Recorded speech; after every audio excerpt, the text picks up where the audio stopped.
nome Deus, por quem te esperamos, por quem te Aleluia. confiamos. 1 Crônicas, capítulo 5. Aquilo que o Senhor vem falando desde o início do culto. Ele é um Deus tremendo. Vou ter que trocar o microfone, está botando muito. Ele é um Deus tremendo, amados, porque... Aleluia, glória a Deus. Santo, santo. Aleluia. Ele é um Deus tão maravilhoso que ele escolhe aquilo que Ele quer dar para os filhos comer. E a prova disso é quando a palavra é confirmada. Amém? A partir do 1 Crônicas, capítulo 5, a partir do versículo 18. Amém, igreja? Amém. Diz assim a palavra do Senhor: dos filhos de Rúben, os gaditas, e da meia tribo de Manassés, homens valentes, que traziam escudo e espada, entesavam o arco e eram destros na guerra. Houve 44.760 capazes de sair a combate.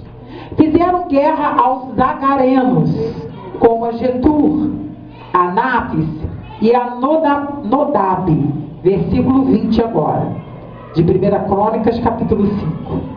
Foram ajudados contra eles, e os zagarenos e todos quantos estavam com eles foram entregues nas suas mãos, porque na peleja clamaram a Deus que lhes deu ouvidos, porquanto confiaram nele.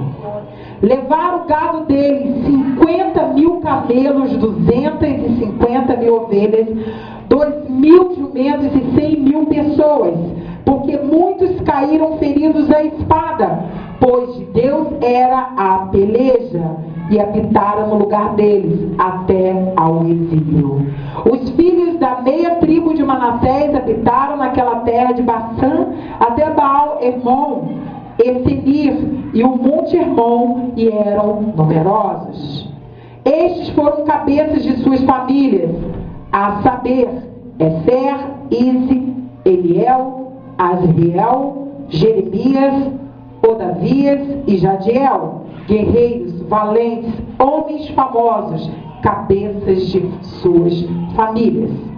Porém, versículo 25 de 1 Crônica, capítulo 5, porém cometeram transgressões contra o Deus de seus pais, e se prostituíram, seguindo os deuses dos povos da terra, os quais Deus destruíra de diante deles. Pelo que o Deus de Israel suscitou o espírito de Pul, rei da Assíria, e o espírito de Tiglat-Pileser, rei da Assíria, que os levou cativos, a saber, os Rubenitas, os Gaditas e a meia tribo de Manassés, e os trouxe para Ala, Abor e Arã, e para o rio Gossã, onde permanecem até ao dia de hoje. Louvado seja o nome do Senhor. Podeis sentar em nome de Cristo Jesus. Amém, igreja? Louvado seja o nome do Senhor. Essa palavra ela é muito tremenda, porque aqui nós vemos claramente a história do povo de Deus se confirmar o tempo todo. Sabemos que ao longo da história, desde a criação, todo homem, quando ele se submetia à vontade de Deus, aos mandamentos de Deus, Deus era com ele. Aleluia!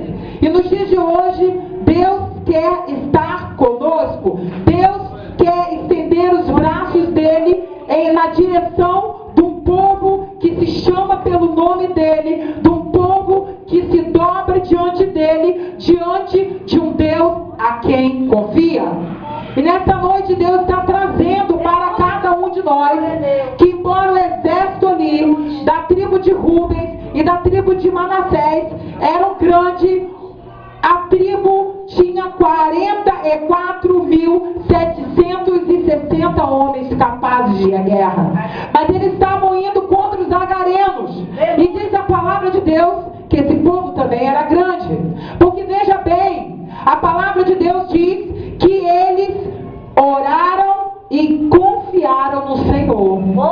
Portanto, embora fossem 44.760 homens capazes de ir a combate combate, o povo em que eles estavam indo de encontro devia ser muito maior, porque o povo se colocou diante do Senhor, e diz a palavra, porque na peleja clamaram a Deus que lhes deu ouvidos, porquanto confiaram nele. E a palavra de Deus é muito tremenda, porque a palavra de Deus diz no livro de Isaías, capítulo 49, ele diz assim, que ele é um Deus que não está com a mão encurtada, que não possa ajudar, e nem os ouvidos agravados, surdos, que não possa ouvir. Aleluia! E diz a palavra logo em seguida, em Isaías capítulo 49, no versículo, diz logo depois, que as vossas iniquidades fazem separação entre vós e o seu povo, o seu Deus. Então o povo é que faz separação entre esse Deus e esse povo que diz chamar pelo nome de Deus. O povo não estava tomando a posição que tinha que tomar, e nessa noite, aleluia, Deus colocou bem claro para cada um de nós, porque no livro de Isaías, ele diz que ele não tinha o braço encurtado, e nem tampouco era surdo, mas Deus escondia a face, porque os homens estavam pecando contra Deus. Quando você chegar em casa, você vai ler e meditar no livro de Isaías 49, mas nessa hora você presta atenção naquilo que Deus quer tratar e ligar com o que estava acontecendo. Isso é apenas um exemplo de muitas e muitas batalhas em que o povo de Deus estava indo contra os inimigos para tomar posse da terra. Mas entretanto, Deus aqui traz claramente quando Deus ouvia as orações. E diz que Deus ouviu porque confiou nele. Agora vamos entender o que é confiar. Aleluia. Talvez nessa noite você entenda. Vamos trazer isso para os nossos dias. Você sabe o que significa confiar? Quantos de nós já confiamos em homens? Levamos uma boa de uma cacetada na cabeça. Porque a palavra de Deus diz que fiel é o Senhor. E Deus, quando Ele quer nos favorecer, meus amados, Ele é tão tremendo que Ele toca no coração do ímpio, Ele toca no coração do rei, e Ele traz até a tua mão. Quem crê nisso glorifica a Deus. Ele traz até a sua mão. Mas quando é que Ele traz até a sua mão? Quando você se despoja de si mesmo, e quando você diz assim, papai, eu confio em ti. Eu confio, eu não tenho mais em ninguém. Olha, isso é muito triste. Lamentavelmente, nos dias de hoje, o homem só deixa essa frase acontecer quando ele vê que já estava tudo perdido. Deus não quer que você perca nada, meus amados. Nenhum de nós. O nosso Deus é o Deus da prosperidade. Ele é o Deus do casamento. Ele é o Deus da união. Ele é o Deus da paz. Mas, entretanto, muitas vezes, por falta de sabedoria, nós tomamos uma direção contrária de Deus. Aleluia. Quando você confia em alguém, é muito tremendo. Vamos supor uma tarefa, um colega de trabalho que sempre está cumprindo aquelas tarefas, entregando em dia para você, e você depende dele. E quando alguém diz assim para você, olha Valéria, eu não sei hoje se o Luiz vai poder te entregar a parte do trabalho dele. Você confia nele? A tendência natural do homem é só confiar naquele que já deu o quê? Prova de confiança. O que é prova de confiança? É honrar naquilo que fala. É se ensina ou não. E o povo de Deus muitas vezes perde a bênção, porque fica com medo de dizer não, de sim, e depois fica envergonhado. Por quê? Porque aonde tinha que dizer não, falou sim. Aonde tinha que dizer não, falou, eu acho, talvez dê. Então não tem essa. Ou dar ou não dar. Eu posso ou eu não posso. E nessa relação é muito importante, porque a própria palavra de Deus diz, quando Jesus conta a parábola de dois filhos, em que o pai chama um e fala assim, filho, eu preciso que você vá me ajudar numa tarefa. O filho pegou e falou assim, pai, eu não posso ir contigo. Ele disse, eu não posso. Ele falou, não. E aí chamou outro filho e falou assim, filho, teu irmão não vai poder ir comigo na tarefa, mas eu preciso de você. E esse segundo filho falou, eu vou. Só que quem foi aquele que disse não. E aquele que disse que ia, não honrou com a palavra. E Jesus pega e fala assim, qual dos dois obedeceu mais a Deus? Aquele que disse que não podia. Porque é melhor você surpreender a pessoa fazendo do que você dizendo que vai fazer e não vai fazer. É verdade. Porque você gerou a expectativa, você gerou no coração daquela pessoa a possibilidade de receber aquilo, e no entanto você não chegou junto com aquilo. E nessa noite Deus está trazendo isso para cada um de nós. O povo, os filhos de Rubens e de Manassés, as duas tribos, ganharam do gadareno. Sabe por quê? Porque eles entraram na batalha sabendo que eles estavam debaixo da obediência de Deus. E nosso Deus, ele diz isso aí, meu braço não está encurtado. Quantos vão em vários cultos? E escuta, porque tem profeta que adora falar isso alto. Aí a pessoa não para, não abre entendimento, não pede Espírito Santo. E diz, Espírito Santo de Deus, por que eu estou há anos ouvindo que eu vou receber essa vitória e essa vitória nunca vem para mim? Quantos profetas já disseram isso vai acontecer em curto prazo e não aconteceu? Sabe por quê? Porque não adianta profetizar e você não se submeter à palavra de Deus. É preciso se submeter à palavra de Deus. É preciso você honrar a Deus. Aleluia. E entender que quem faz a obra do Espírito Santo no teu coração é o Espírito Santo. Mas se você deixar, ele vai fazer. Se você não deixar, ele não vai fazer. E aí a gente vai encontrar um religioso dentro da igreja, vai em todos os cultos, não perde um culto. Mas às vezes perante Deus, aquele que quase não vai, está honrando mais a Deus do que o próprio. Por quê? Porque só vai dizer que vai fazer acontecer e nunca faz. E nessa noite Deus está cobrando isso de cada um de nós, para que nós venhamos ter vida com Ele, para que Ele realmente se coloque na posição dele. Ele coloca que eu entrarei na peleja. E eles confiaram em mim, e diz, porque muitos caíram ferindo a espada, pois de Deus era a peleja. Portanto, não importa a quantidade de pessoas, não importa o ambiente de trabalho, se tão somente você abrir o teu coração para Deus e dizer, Senhor, eu não posso servir a Cristo dentro da concepção do que eu acho que é certo ou errado na Bíblia. Nós pecamos contra Deus, porque muitas vezes nós pegamos toda a nossa cultura, tudo aquilo que a gente absorveu desde a infância, aleluia, todo conhecimento de leituras, até mesmo paralelo à Bíblia, e aí formamos um conceito. Meus amados, o conceito de Deus é seguir a vontade dele. O conceito de Deus é a obediência. A vitória de Deus está na obediência. É melhor obedecer do que sacrificar.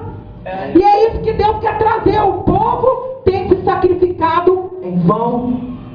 Por que muitos estão andando de igreja em igreja? Por que muitos do casamento estão dentro da igreja, mas não levam o conceito de Cristo para dentro de casa, no seu casamento? Não levam o conceito de Cristo no seu relacionamento no trabalho. E aí como é que você vai achar que Deus vai entrar na peleja? Aí vai se cumprir Isaías. O braço dele não está encurtado. Foi você que por causa da teimosia se manteve na sua posição sem obedecer a palavra de Deus.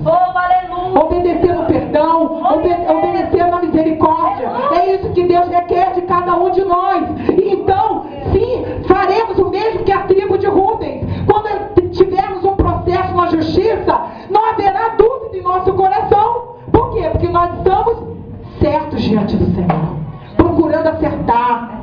Amados, podemos até errar, mas permanecer no erro não é o que o papai quer. O papai quer conserto. Ele é um Deus de conserto. Ele é um Deus de aliança. Ele gosta de olhar para nós e vermos cada um de nós pelejando contra os agarenos de hoje. Aleluia! Quem são os agarenos de hoje? São aqueles que se levantaram contra o Evangelho.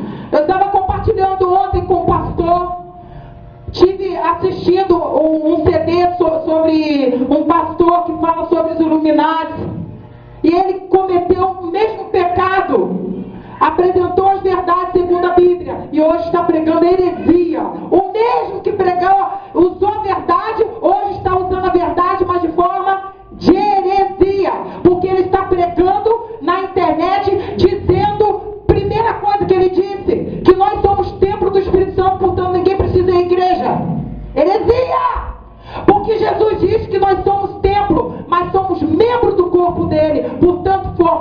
igreja, é preciso congregar. Aleluia, Deus. É preciso congregar, é preciso estar junto, é preciso lutarmos junto contra o mal. Então é heresia.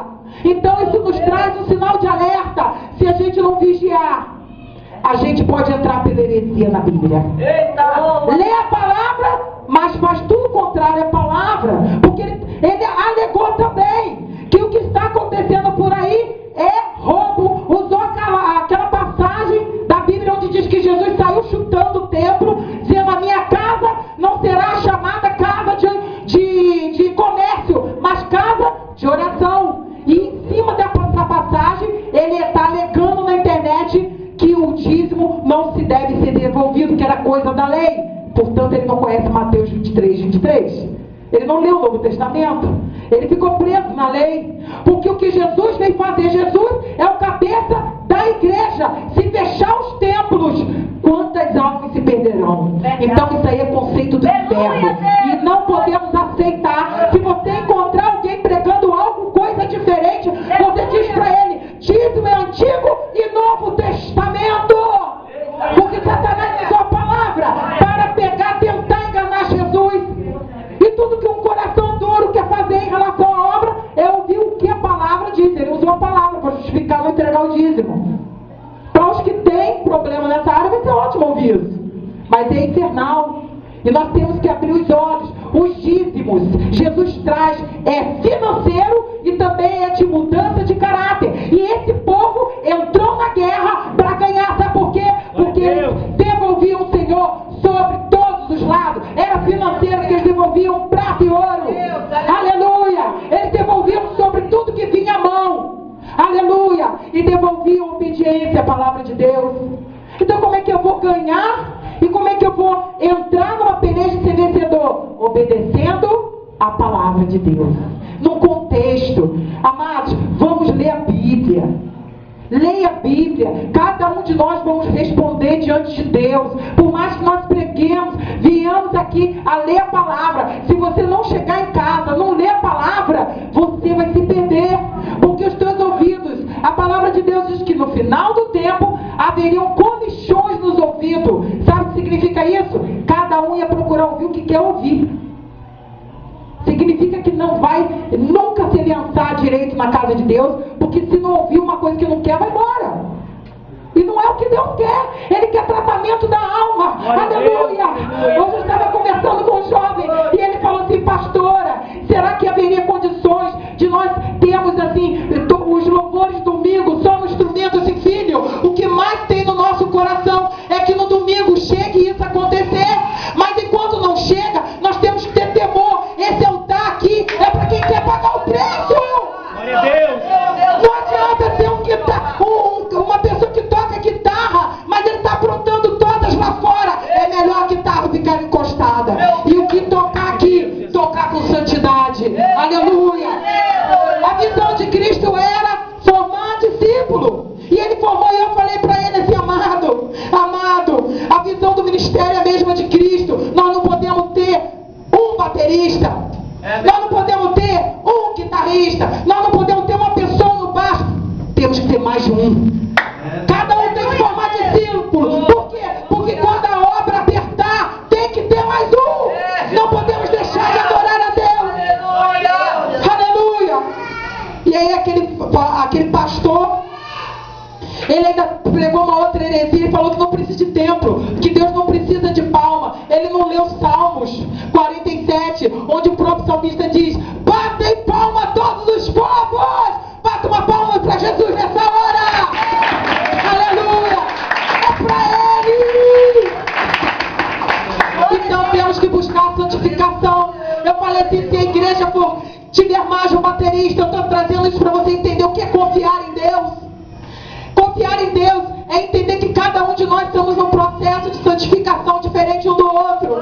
E que nós não podemos ficar julgando um irmão. Se nós tivermos 3 bateristas, um dia que um não estiver bem, ele sentisse: Senhor, eu fiz algo que não agradou o Senhor. Eu preciso, Senhor, nessa noite, eu preciso dessa semana para mim estar me reparando. Não me sinto digno de estar subindo, Senhor.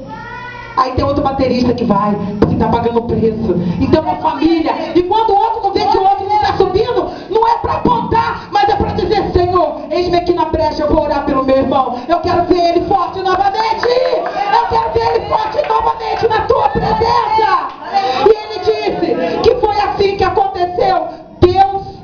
feriu a muitos com espada, porque ele estava na peleja. Nós precisamos colocar Jesus na posição dele de general de guerra. Isso é confiar, irmãos.